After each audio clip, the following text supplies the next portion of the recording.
Welcome to KTV. నేను స్వప్న.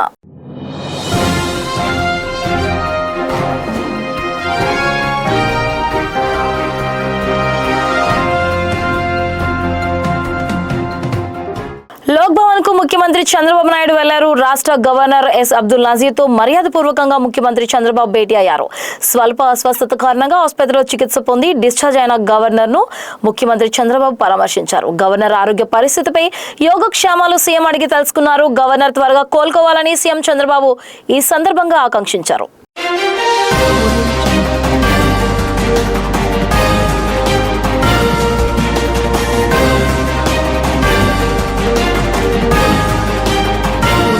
దేశం తొలి ప్రైవేట్ ఆర్బిటల్ రాకెట్ విక్రమ్-1 తదుపరి ప్రయోగానికి సిద్ధమైంది.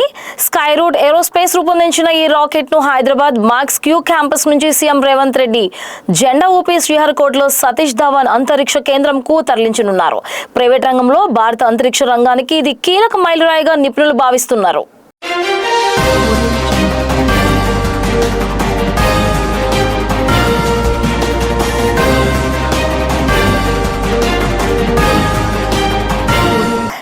ప్రభుత్వానికి భారీ ఊరట లభించింది. రాష్ట్రంలో 2 ఎమ్మెల్సీల నియామకానికి లైన్ క్లియర్ అయింది. మంత్రి అజారుద్దీన్, ప్రో కోదండరాం ఎమ్మెల్సీ అభ్యర్థిత్వాలకు ఇవాళ గవర్నర్ శివప్రతాప్ శుక్లా ఆమోదం తెలిపారు. వీరిద్దరిని ఎమ్మెల్సీగా తీర్మానం చేస్తూ తెలంగాణ కేబినెట్ గత ఏడాది ఆగస్టు 30న గవర్నర్ కు పంపించారు. అప్పటి నుంచి గవర్నర్ ఈ ఫైల్ పై ఎలాంటి నిర్ణయం తీసుకోలేదు. ఏ సభలో ప్రాతినిధ్యం లేకుండానే కేబినెట్ లో స్థానం దక్కించుకున్న అజారుద్దీన్ తాను మంత్రిగా ప్రమాణ స్వీకారం చేసిన 6 నెలలలోపు ఏదైనా సభకు ప్రాతినిధ్యం వహించాల్సి ఉంది. ఈ గడువు ఏప్రిల్ 30తో ముగియనుంది. ఓవైపు గడువు ముంచుకు వస్తుంటే మరోవైపు ఎమ్మెల్సీ విషయంలో గవర్నర్ ఎలాంటి నిర్ణయం తీసుకోకపోవడం ప్రభుత్వాన్ని ఆందోళన కలిగించింది. ఈ క్రమంలో ఇటీవల ముఖ్యమంత్రి రేవంత్ రెడ్డి స్వయంగా లోక్ భవన్ లో గవర్నర్ తో భేటీ అయ్యి ఎమ్మెల్సీల నియామకంపై త్వరగా నిర్ణయం తీసుకోవాలని కోరారు. ఈ నేపథ్యంలో ఇవాళ శివప్రతాప్ శుక్లా ఈ ఫైల్ పై సంతకం చేశారు. ఇందుకు సంబంధించి త్వరలో గెజెట్ నోటిఫికేషన్ వెలువడనుంది.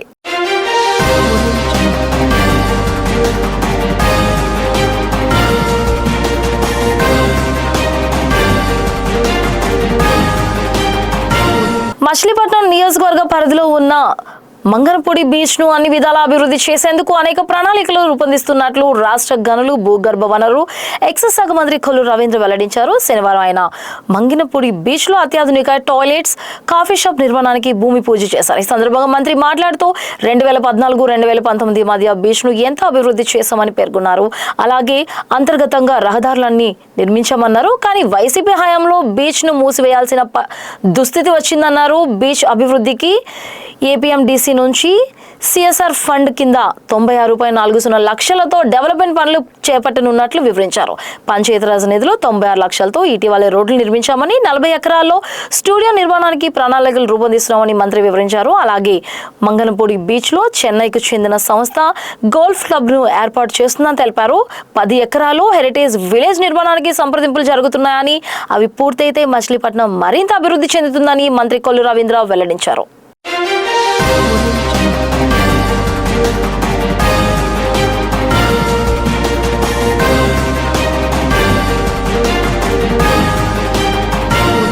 ఆంధ్రప్రదేశ్ రాష్ట్రంలో మారక ద్రవ్యాల నిర్మూలనే లక్ష్యంగా అడుగులు వేస్తోంది పోలీస్ శాఖ. ఇందులో భాగంగా మంగళగిరిలో అత్యున్నత విభాగం ఈగల్ ప్రధాన కార్యాలయాన్ని రాష్ట్ర డీజీపీ హరీష్ కుమార్ గుప్తా ఘనంగా ప్రారంభించారు. గ్రే హౌన్స్ తరహాలో ఈగల్ ను ఒక ప్రీమియం ఆర్గనైజేషన్ గా తీర్చిదిద్దుతున్నామని ఆయన ప్రకటించారు. ఉమ్మడి గుంటూరు జిల్లా మంగళగిరి నియోజకవర్గంలో ఈగల్ హెడ్ క్వార్టర్స్ ను డీజీపీ ప్రారంభించారు. ఈ కార్యక్రమంలో ఈగల్ ఐజీ రవికృష్ణతో పాటు పలువురు ఉన్నతాధికారులు పాల్గొన్నారు. రాష్ట్రంలో గంజాయి సాగును మూలాల నుంచి పికిలించి వేయడమే ఈగల్ ప్రధాన లక్ష్యమని డీజీపీ స్పష్టం చేశారు.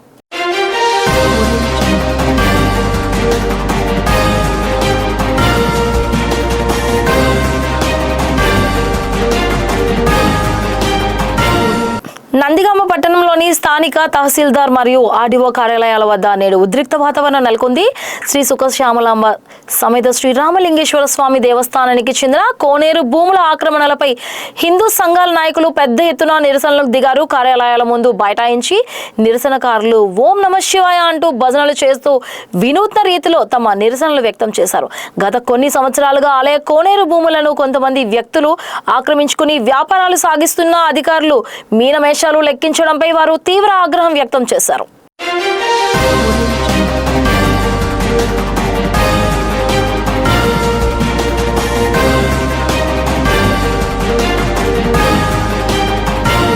బీజేపీ గాజువాక ఇన్ఛార్జ్ మరియు రాష్ట్ర మీడియా పెనలిస్ట్ కరణం రెడ్డి నరసింహారావు ఆహ్వానం మేరకు విశాఖలో రాష్ట్ర అధ్యక్షులు పివిఎన్ మాధవ్ క్యాంపు కార్యాలయంలో వివిధ రంగాలకు చెందిన ప్రముఖుల చేరికలు భారీగా జరిగాయి. జిల్లా అధ్యక్షులు పరశురాం రాజు సమక్షంలో రాష్ట్ర అధ్యక్షులు పివిఎన్ మాధవ్, సీనియర్ రిపోర్టర్ మడగ రమేష్ నాయుడికి, వారి భార్య శ్రీమతి పార్వతికి, అసిస్టెంట్ ప్రొఫెసర్ గంట నారాయణమూర్తికి, సీనియర్ నాయకులు సింహాచలం నాయుడికి, బాలాజీ రియల్ ఎస్టేట్ సంస్థ చైర్మన్ ఈశ్వరరావుకి, మేనేజింగ్ పార్ట్నర్ కేవి రమణకి, మేనేజర్ శ్రీనివాసరావుకి కండువాలు వేసి పార్టీలోకి ఆహ్వానించడం జరిగింది. ఈ సందర్భంగా వారు మాట్లాడుతూ ప్రధాని నరేంద్ర మోదీ సుపరిపాలన ఆకర్షితులై పార్టీలో చేరడం జరిగిందని అన్నారు. మహిళలకు 33% రిజర్వేషన్లు అమలు చేస్తున్న ఘనత బీజేపీకే దక్కుతుందన్నారు. రాష్ట్రపతి, కేంద్ర ఆర్థిక శాఖ మంత్రి నిర్మలా సీతారామన్ వంటి ఎంతో మందికి ఉన్నత పదవులు ఇచ్చారని అన్నారు. కేఎన్ఆర్ మాట్లాడుతూ తన ఆహ్వానం మేరకు బీజేపీలో చేరినందుకు వారిని అభినందనలు తెలిపారు. కార్యక్రమంలో జిల్లా నాయకులు బొత్స దిలీప్ కుమార్, తాడి గోవింద్, రాజశేఖర్ తదితరులు ఉన్నారు.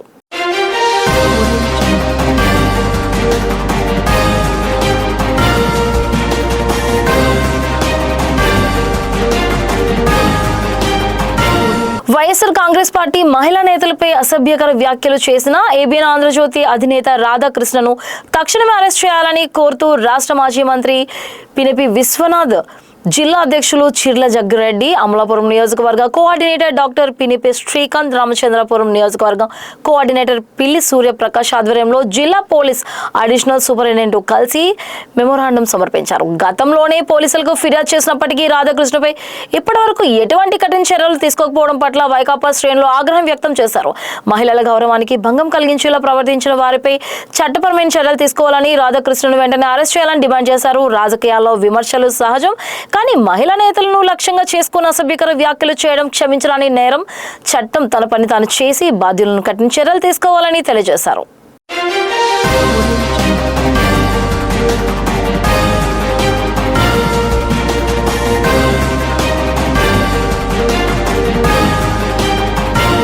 ఎండల నేపథ్యంలో ప్రజలు ఉదయం 11 గంటల నుంచి 4 గంటల వరకు బయట తిరగొద్దని పూతలపట్టు పిహెచ్సి ఆరోగ్యాధికారి నరసింహ ప్రసాద్ తెలిపారు. శీతల పానీయాల జోలికి వెళ్లకూడదన్నారు. కుండ నీళ్లు ఇంటిలో తయారు చేసుకుని జ్యూసులు తీసుకోవాలన్నారు. శీతల పానీయాలు తాగే ముందు వాటి డేట్స్ చెక్ చేసుకోవాలన్నారు. పిల్లలకు ఐస్ వంటి పదార్థాలకు దూరంగా ఉంచాలన్నారు.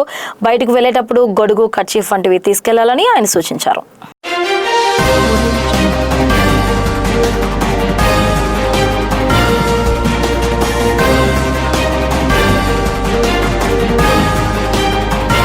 ముఖ్యమంత్రి నారా చంద్రబాబు నాయుడు పాలన దక్షతకు మరో అంతర్జాతీయ గుర్తింపు లభించింది. ఎకనామిక్ టైమ్స్ సంస్థ చంద్రబాబును బిజినెస్ రిఫార్మర్ అవార్డుకు ఎంపిక చేయడం పట్ల రాష్ట్ర బీసీ సంక్షేమ శాఖ మంత్రి సవిత హర్షం వ్యక్తం చేశారు. తాడేపల్లి నిర్వహించిన టీడీపీ రాష్ట్ర స్థాయి బీసీ సాధికార కన్వీనర్ల సమావేశానికి ఆమె ముఖ్య అతిథిగా హాజరై ప్రసంగించారు. ఈ సందర్భంలో మంత్రి సవిత మాట్లాడుతూ ఎకనామిక్ టైమ్స్ సంస్థ ఈ అవార్డును ప్రకటించడం ద్వారా ఏపీ ఖ్యాతి మరోసారి దేశవ్యాప్తంగా మారుమోగిందని కొనియాడారు. చంద్రబాబు గారి ఇమేజ్ చూసే ఏపీకి పెట్టుబడులు వెల్లువెత్తుతున్నాయన్నారు. IT, electronic, green energy, horticulture వంటి రంగాల్లో ఆంధ్రప్రదేశ్ ను గ్లోబల్ హబ్ గా తీర్చిదిద్దుతున్న ఘనత ఆయనకే దక్కుతుందని ఆమె పేర్కొన్నారు.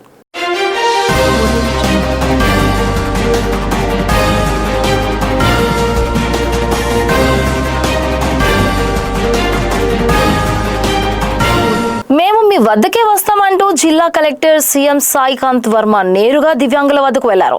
శనివారం ఎస్ఆర్ శంకరన్ సమావేశ మందిరంలో ఎస్సీ, ఎస్టీ దివ్యాంగులకు ప్రత్యేకంగా ప్రజా సమస్యల పరిష్కార వేదికను నిర్వహించారు. జిల్లా కలెక్టర్ కు నేరుగా అర్జీలు సమర్పించాలని దివ్యాంగులు వచ్చారు. అయితే జిల్లా కలెక్టర్ అర్జీలు స్వీకరిస్తున్న ప్రదేశం వద్దకు వెళ్లటకు పరిస్థితులు అనుకూలించలేదు.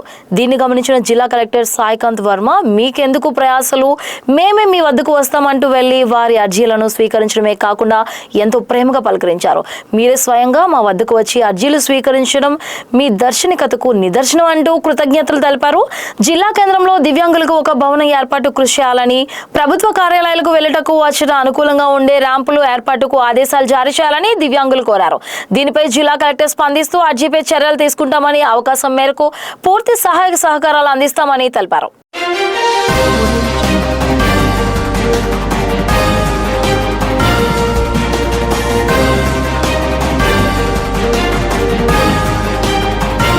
చిలకలూరుపేట పట్టణంలోని సుబ్బయ్య తోట అర్బన్ పిహెచ్సిలో కాలం చెల్లిన మందులు పంపిణీ చేస్తున్నారనే ఆరోపణలు ఇప్పుడు కలకలం రేపుతున్నాయి. తోట నారాయణమ్మ అనే మహిళ గత కొంతకాలంగా ఇక్కడ షుగర్ వ్యాధికి మందులు తీసుకుంటుంది. అయితే ఈ నెల 7వ తేదీన ఆమె తీసుకున్న టాబ్లెట్లు వాడగానే పరిస్థితి తలకిందులైంది. నారాయణమ్మకు ఇచ్చిన షుగర్ మందుల కాల పరిమితి ఈ ఏడాది జనవరిలోనే ముగిసింది. చదువుకోని మహిళ కావడంతో ఆమె ఆ విషయం గమనించకుండా వాడింది. మందులు వేసుకోగానే ఆమెకు రియాక్షన్ వచ్చి కాలు చేయి పడిపోయినంత పనైంది. తీవ్రమైన ఇతర అనారోగ్య సమస్యలు తలెత్తాయి. మందుల గురించి అడిగితే తప్పు సరిదిద్దుకోవాల్సింది పోయి సిబ్బంది రోగుల పట్ల దురుసుగా ప్రవర్తిస్తున్నారని బాధితులు ఆవేదన వ్యక్తం చేస్తున్నారు.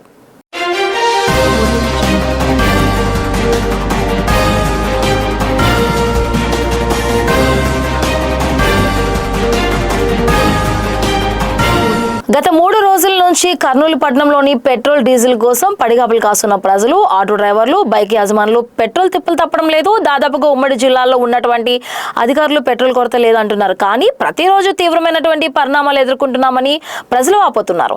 అధికారులు మాత్రం పేపర్ స్టేట్మెంట్ల కోసం ప్రభుత్వం దృష్టికి ఎలాంటి చెడు కాకుండా ఉండాలని, కర్నూలు జిల్లాలో పెట్రోల్ పుష్కలంగా లభిస్తుందని అధికారులు చెబుతూ ఉన్నారు. కాకపోతే సామాన్యునిపై అధిక భారం మోపుతున్నారు. ఇదే అదనంగా తీసుకుని కొందరు వ్యాపారస్తులు అయితే లీటర్ పెట్రోల్ 120 రూపాయలు అమ్మేవారు. ప్రస్తుతం పెట్రోల్ కొరత ఉండడంతో లీటర్ పెట్రోల్ 150 నుంచి 200 రూపాయల వరకు అమ్మకాలు జరుపుతూ ఉన్నారు. సామాన్యుడు పెట్రోల్ కొనాలంటే భయాందోళన చెందే విధంగా పెట్రోల్ రేట్లు ఆకాశానికి అంటుకున్నాయన్నారు. ఏది ఏమైనప్పటికీ ప్రభుత్వం చొరవ తీసుకుని జిల్లాలో కావాల్సిన పెట్రోల్ ఏర్పాటు చేయాలని ఏఐవైఎఫ్ నాయకులు ప్రభుత్వానికి వారి యొక్క బాధ్యతను విన్నవించుకున్నారు.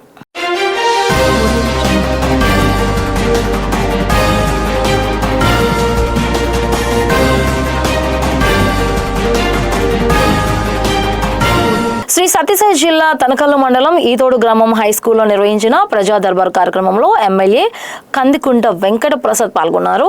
ఈతోడు సిఆర్ పల్లి పంచాయతీ గ్రామాలకు సంబంధించి అర్జీలు ఇవ్వడానికి వచ్చిన ప్రజలను కలిసి వారి కష్ట సుఖాలను అడిగి తెలుసుకున్నారు. ప్రజలకు సమర్పించిన వినతులను క్షుణ్ణంగా పరిశీలించి సంబంధిత అధికారులతో మాట్లాడి మెజార్టీ సమస్యలను అక్కడికక్కడే పరిష్కరించారు.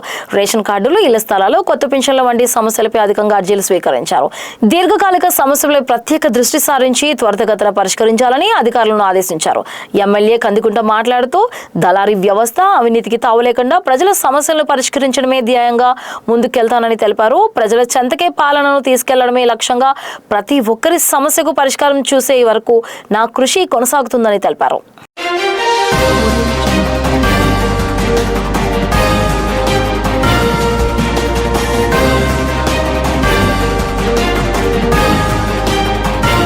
కాకినాడ జిల్లా సామర్లకోట పరిధిలోని బంకుల్లో డీజిల్ కొరత తీవ్రమైందని వినియోగదారులు ఆరోపిస్తున్నారు. శనివారం తెల్లవారుజాము నుంచి రైతులు బంకుల వద్దకు భారీగా చేరుకున్నారు. గత 3 రోజులుగా డీజిల్ లభించలేదని అన్నదాతలు ఆగ్రహం వ్యక్తం చేస్తున్నారు. సాగు పనులు ముమ్మరంగా సాగుతున్న సమయంలో ఇంధనం లేకపోవడం పనులు నిలిచిపోయాయని రైతులు ఆవేదన వ్యక్తం చేస్తున్నారు.